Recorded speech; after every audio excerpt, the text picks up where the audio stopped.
మన కారుకి హ్యాండిల్స్ ఉంటాయి కదా! ఇట్లా లాగుతాము. అయితే టెస్లా వాడిది చైనాలో అమ్ముతున్నటువంటి వాటికి ఆ హ్యాండిలు లోపలికెళ్ళిపోతుందట. ఆ తర్వాతన అక్కడ దాని మీద చెయ్యగానే యువతలకొస్తది సెన్సార్ తగలగానే. అప్పుడు అది లాగుతారనమాట. తర్వాతన మళ్ళీ లోపలికెళ్ళిపోతుంది ఆటోమేటిక్. ఇందులో హిడెన్ సిస్టమ్స్ ఎయ్యో ఉన్నాయి అన్నటువంటిది చైనా అనుమానం. దాన్ని బేస్ చేసుకొని ఏదో జరుగుతోందన్నటువంటిది. దీన్ని ఇప్పుడు బ్యాన్ చేసింది చైనా.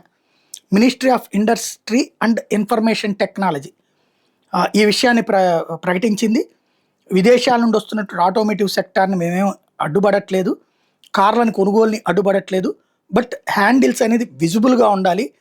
మెకానికల్‌గా రిలీజ్ ఇదే మెకానికల్ రిలీజ్ లాంటిది ఉండడానికి వీల్లేదు. సేఫ్టీ కన్సర్న్స్ దృష్ట్యా వాటిని నిషేధిస్తున్నామని ప్రకటించారు. అది ప్రతిసారి అందులో నుంచి బయటికి లాగడం అనేది ఇన్‌కన్వీనియంట్ ఆపరేషను. అలాంటి వాటిని మా ప్రజలకు ఇబ్బంది పెట్టడానికి మేము ఒప్పుకోము. అది ఓపెన్ చేయడానికి ఇబ్బంది పడాల్సొస్తుంది. ఎలక్ట్రికల్లీ పవర్డ్ హ్యాండిల్స్, లాక్స్ అన్నటువంటి వాటిని పర్ఫెక్ట్‌గా ఉండాలి తప్పించి తేడా వస్తే అంగీకరించమని చైనా చెప్తుంది. అయితే టెస్లా ఏం చెప్తుందంటే వాళ్ళకి సంబంధించినటువంటి బీవైడీకి మంచి బిజినెస్ జరగడం కోసం తమ సంస్థకి సంబంధించినటువంటి సోఫిస్టికేటెడ్ మెటీరియల్‌ని నెగెటివ్‌గా చిత్రీకరిస్తోంది చైనా అని ఆవేదన వ్యక్తం చేస్తుంది.